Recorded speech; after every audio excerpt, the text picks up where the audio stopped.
You are being sold a vision of the perfect home. Granite countertops, big backyard, great schools. But buried beneath all that marketing is one question almost nobody asks. Will the taps still run? Across the United States, there are cities where the real estate story sounds incredible on paper, while the water reality teeters on the edge of crisis. This is not just about a dry lawn or a cracked driveway.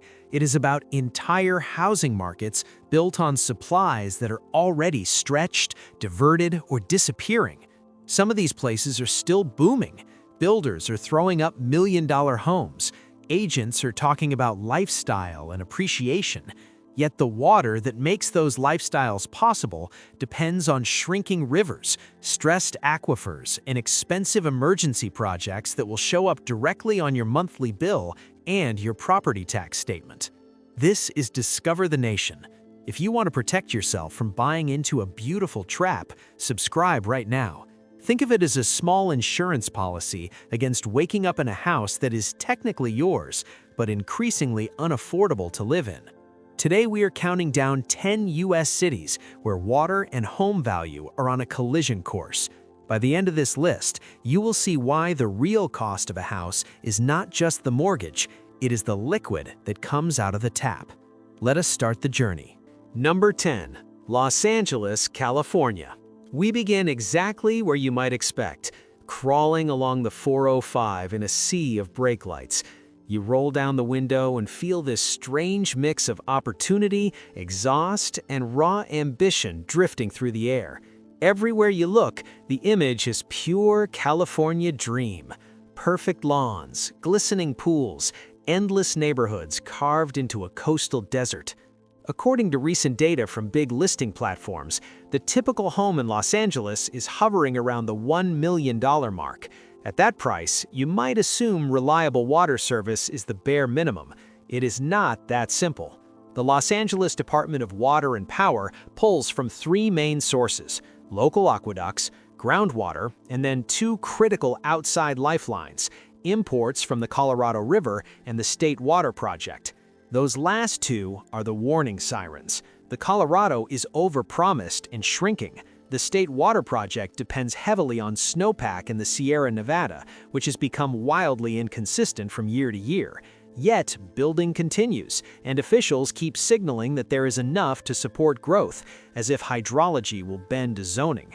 You see the truth in the bills. The Metropolitan Water District that supplies much of Southern California is already approved an increase of around 8.5% for water rates in 2025 and plans another similar jump in 2026.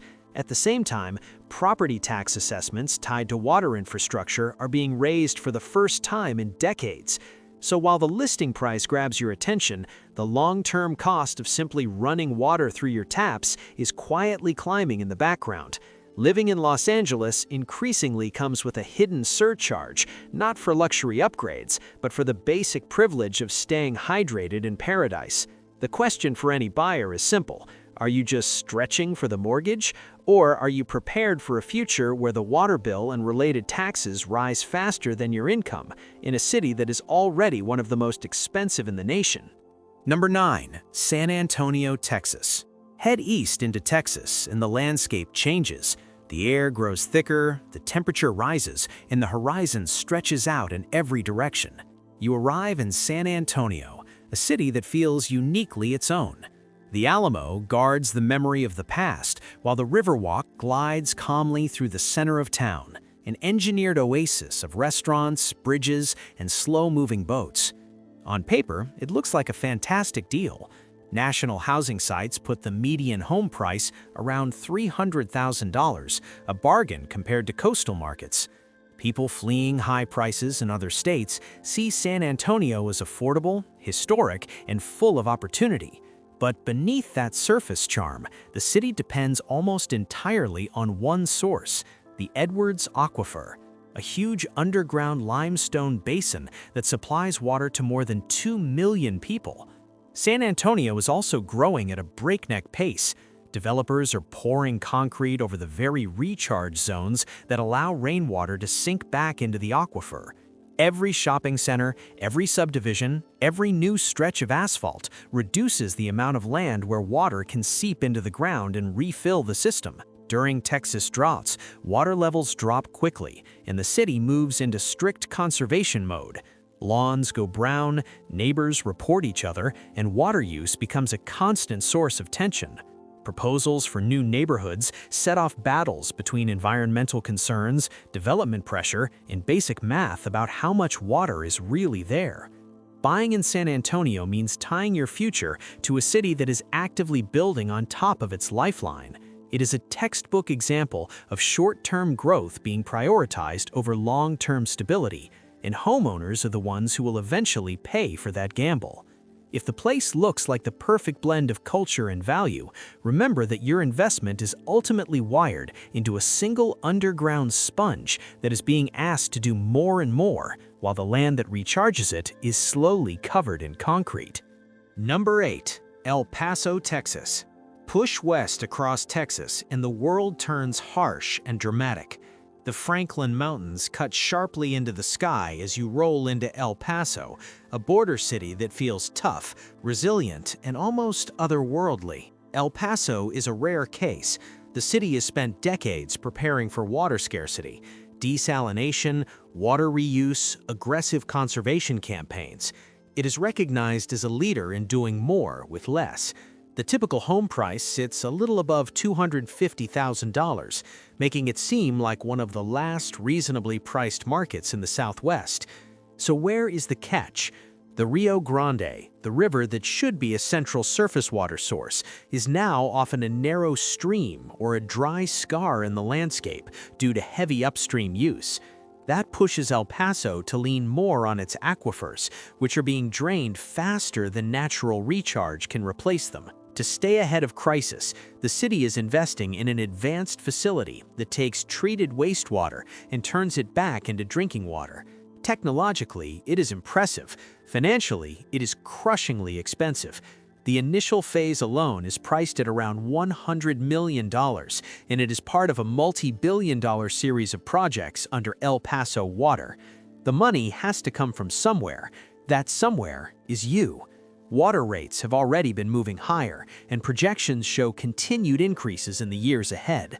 One study warned that rising utility costs could become a serious burden for about 40% of households in the area. El Paso shows a different side of the problem. This is not just about the fear of taps going dry. It's about water becoming so costly that it creates a new layer of housing unaffordability. You might be able to manage the mortgage. The question is whether you can keep up with the utility bill that comes with it. For buyers who look at El Paso and see a rare blend of preparation and affordability, the warning is subtle but real. Even the best managed systems can become unaffordable when the true cost of water is finally reflected in the bill on your kitchen counter. Number 7. Salt Lake City, Utah. Drive north and the desert gives way to towering mountain ranges. You arrive in Salt Lake City, where the Wasatch Front rises like a stone wall above an almost perfectly organized valley. Streets are wide, neighborhoods look orderly, and the scenery feels almost unreal. National housing data puts the median home price in the mid-$500,000 range. For many buyers, this feels like paying for a postcard view and a high-quality lifestyle surrounded by outdoor access and family-friendly suburbs. But living here also means watching a slow-motion environmental crisis unfold just a short drive away. The Great Salt Lake is shrinking. For decades, rivers that once fed the lake have been diverted for agriculture and development. As the lake retreats, it leaves behind an exposed bed loaded with decades of industrial residue, including heavy metals and other contaminants. When the wind kicks up, that exposed lake bed becomes a source of toxic dust that can drift straight into nearby communities. The lake also plays a critical role in the region's snowpack. Moisture from the lake helps create heavier snowfall in the surrounding mountains. That snowmelt is the primary source of drinking water for the valley. As the lake dries and the snowpack shrinks, the long-term supply lines to Salt Lake City homes become less predictable and more fragile. Imagine signing a 30-year mortgage in a city that may soon face a trade-off between clean air and reliable water. The numbers on the real estate listing do not capture that risk, but buyers who pay attention to both health and home value are already asking hard questions. In a place this beautiful, it is easy to focus on the views from the porch and forget the invisible systems that make life possible. Salt Lake City forces you to decide whether you are just buying scenery or buying into the responsibility and uncertainty that comes with a stressed ecosystem. Number 6. San Diego, California. Head back to the Pacific Coast and the climate shifts again. You glide into San Diego on a sun-washed highway and everything feels easy. 70 degrees and clear skies seem almost permanent. Beaches stretch for miles, neighborhoods feel relaxed, and the reputation as one of America's most pleasant cities feels completely earned. Paradise comes with a serious price tag. Major listing sites put the median home price just under the $1 million mark. Many buyers look at that number, factor in the scenery, and call it a fair trade. What they often miss is how dependent this city is on water that does not originate anywhere nearby. San Diego imports roughly 85 to 90% of its water. Most of it travels long distances from the same stressed sources we already talked about, the Colorado River and the State Water Project. The city sits at the far end of the pipeline. When shortages hit upstream, San Diego is one of the first places to feel the pressure and one of the last in line for extra supply. To reduce that vulnerability, the region built the largest seawater desalination plant in the Western Hemisphere, turning ocean water into drinking water. It is an engineering achievement. It is also extremely expensive to operate. Those operating costs flowed directly into customer bills. San Diego already has some of the highest water rates in the country, and dependence on desalinated water is likely to grow as traditional sources become less reliable. People joke about a sunshine tax for living here. In reality, the water bill is becoming the true tax on the good life. When the cost of utilities starts to resemble a second mortgage, the question shifts from whether you can afford to buy in San Diego to whether you can afford to stay. For anyone thinking of moving here, it is not enough to ask what the house costs today. You have to ask what your monthly carrying costs will look like if water rates keep climbing while your paycheck grows much more slowly. Number 5. Cape Coral, Florida. Cross the country and swap dry desert air for the heavy humidity of Southwest Florida. You roll into Cape Coral, and at first, it looks like the dream of suburban waterfront living turned into a grid. Neat streets, palm trees, and canals everywhere you look. From above, it almost resembles a shimmering maze of blue and green cut into the coastline. With more than 400 miles of canals, Cape Coral has more navigable waterways than any other city on Earth. National housing estimates put the median home price around $400,000. On the surface, it feels like an unbelievable bargain for a place where so many homes sit within sight of the water. Listings lean hard on that image of affordable waterfront living. The problem is that the water you see is not the water you drink. Cape Coral depends on a shallow freshwater aquifer for its drinking supply. Those picturesque canals, on the other hand, connect to the Gulf of Mexico. As the city grew and pumped more water to serve new subdivisions, it created a pressure imbalance underground. Saltwater from the Gulf has been creeping into the freshwater aquifer, a process known as saltwater intrusion. Every new straw in the system nudges that invisible boundary farther inland. That contamination is not a future theory, it is already underway. The only way forward is to expand and upgrade reverse osmosis plants that strip salt from the water before it reaches homes. These facilities are energy-intensive and very expensive to build and run. The cost flows straight to residents through higher water rates and special assessments that can show up suddenly and hit hard. For some owners, those rising utility bills are now a bigger shock than the property tax bill. People who bought for the waterfront lifestyle now find themselves paying a premium just to make the water under their own docks drinkable again. The feature that once sold the dream has become the core liability, and that reality will only grow more obvious as bills continue to rise. When you look at Cape Coral from above, all those glittering canals look like an invitation. Up close, they're also a reminder that living on the water in a changing climate can mean paying every month to fight off the very salt that surrounds you. Number 4. Las Vegas, Nevada. Leave the humidity behind and head back into the Mojave Desert. For miles, it is nothing but bare earth and distant mountains. Then suddenly, the Strip appears like a mirage, all neon, towers, and spectacle. This is Las Vegas, a place built on risk and reinvention, where the city itself feels like one long bet against nature. National real estate data reports a median home price in the middle $400,000 range. For many people leaving California or other high-cost states, that looks like a good deal. The sales pitch is simple: a newer house, sunshine, low taxes, and an economy geared around entertainment and tourism. But every home here is ultimately tied to one main water source, the Colorado River, stored in Lake Mead.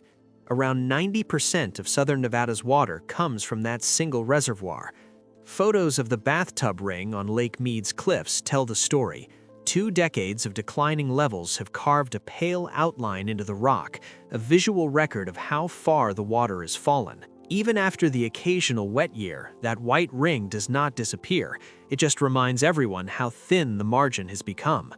To its credit, Las Vegas has become one of the most efficient water cities on Earth. The region recycles nearly all indoor water, pays people to rip out grass, and enforces strict rules on outdoor use. It is an impressive system, and that's exactly what makes the situation so fragile. The city is already operating near the limits of what conservation can accomplish. Residents are told to save and sacrifice, while tourism keeps pulling in tens of millions of visitors each year, and new development approvals continue to move forward. Hotel fountains shrink, but the lights never really dim. When you buy here, you are stepping into a system that has mastered crisis management without solving the core problem of limited supply. The long-term question is simple and brutal. Can innovation and policy keep outpacing hydrology, or are homeowners betting their future on a river that cannot deliver enough for everyone? On the surface, Las Vegas looks like a bet that keeps paying off. Underneath, the gamble is that Lake Mead and the Colorado River will keep supporting a lifestyle that was built for a wetter century than the one we're actually living in. Number 3. Scottsdale, Arizona. Head southeast into Arizona, and you watch the desert transform from raw to curated. Arriving in Scottsdale, it feels less like a typical city and more like a continuous luxury resort. Golf courses glow green against tan hills. Streets are lined with immaculate landscaping. High-end plazas and gated communities give the impression that drought is something that happens somewhere else.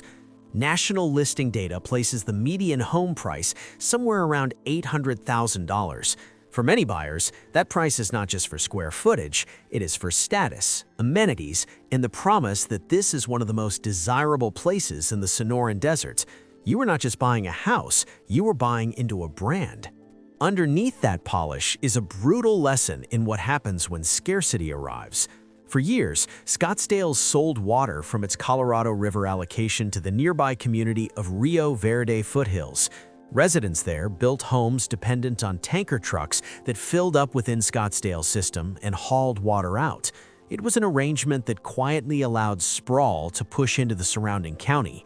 On the first day of 2023, Scottsdale shut that arrangement down. Citing drought and shrinking supplies, the city closed the taps to its neighbors. Families in Rio Verde foothills were suddenly forced to pay far higher prices for trucked water or scramble for other options. Some hauled water from farther away, others watched their planned budgets collapse. That decision was more than a local dispute. It was an early skirmish in what many now call the water wars. When you buy in Scottsdale, you are not just purchasing luxury, You are choosing a spot inside a city that has already proven it will protect its own water security first, even if that leaves others stranded. For some, that feels like smart self-preservation. For others, it signals a future where access to water becomes a privilege decided by boundaries and income. Either way, it is a warning about how this region will behave as supplies tighten and homeowners are left to live with the consequences. If you love the idea of immaculate fairways and resort-style neighborhoods, you also have to accept the flip side. Scottsdale has demonstrated that when pressure hits, the drawbridge goes up. Owning here means you are inside the gates, but it also means you are living in a place that knows exactly how vulnerable it really is. Number 2. Phoenix, Arizona. Drive less than half an hour from Scottsdale and the tone shifts completely. Phoenix stretches across the desert, a sprawling metro that now counts close to 5 million people in the broader region. For decades, it was the ultimate Sun Belt growth story, a place where the map kept being redrawn to fit new subdivisions. National housing estimates place the median home price just below $500,000. For years, the promise was simple: move to Phoenix, get a relatively affordable house, and enjoy warm weather all year. Builders, retailers, and local governments all banked on that steady inflow of new residents. That version of the story is over. In 2023, the Arizona Department of Water Resources made a stunning announcement. It would stop approving new subdivisions in the Phoenix Active Management Area if they relied only on groundwater. After years of modeling, the state concluded that there is not enough assured water to support the long-term growth plans that developers had been pushing. They projected a shortfall of roughly 4.88 million acre-feet of water over the next 100 years. It is a number so large it is hard to visualize, but the message is clear. The old growth model does not work. You cannot simply keep drilling and promising that the aquifer will quietly refill. This is not an activist group raising alarms. It is the state government itself admitting that the math behind endless expansion does not add up. Existing homes still have service. The danger is what happens to value in a region where future neighborhoods and projects that were supposed to support jobs, amenities, and price appreciation may never be built. Land that once looked like a sure bet for development now sits in limbo while planners and lawyers argue over water. Buying in Phoenix today means understanding that the growth engine driving long-term value has been forced to downshift. Whether policymakers find a viable workaround or not, the era of limitless sprawl built on invisible groundwater promises is finished on paper. If you are looking at Phoenix as a long-term bet, you are no longer just betting on interest rates and job growth. You are betting on engineers, lawmakers, and climate trends all somehow pulling in the same direction for decades, in a place that has already admitted its water ledger does not balance. Number 1. St. George, Utah. Keep driving out of the Phoenix sprawl, cross into Utah, and the desert changes. Red rock cliffs rise up, canyons cut the landscape, and then you see St. George, a booming city tucked into scenery that looks custom-made for retirement brochures and drone shots. For years, it has been sold as the perfect escape. Warm winters, golf courses, master-planned communities, and a lifestyle aimed at retirees, remote workers, and families who want dramatic views without giving up suburban comfort. National housing estimates put the median home price in the mid to high 400s. On paper, it looks like one of the great growth stories of the Mountain West. The problem is that the growth story runs straight into the limits of water. St. George and the rest of Washington County rely on a mix of the Virgin River and local aquifers, sources already strained after years of drought and rapid building. For a long time, planners pointed to a proposed Lake Powell pipeline as the big solution. That project has been slowed by legal fights, environmental concerns, and one stubborn question: is there enough water in the Colorado River system to send here at all? If that pipeline never arrives, the city has to support fast growth on a very finite supply. Water districts are turning to higher fees, stricter conservation rules, and tighter limits on landscaping. Owners face pressure to give up lush yards and treat every gallon as something precious. Behind the scenes, planners are recalculating how many people this corner of Utah can truly support. The taps still run. The risk lives in the expectations baked into today's prices. St. George values are built on the belief that new neighborhoods and amenities will keep spreading through the Red Rock. If water constraints force a hard tap on growth, that momentum breaks. Buying here now means betting that a city already at the edge of its water budgets can keep expanding without hitting a wall.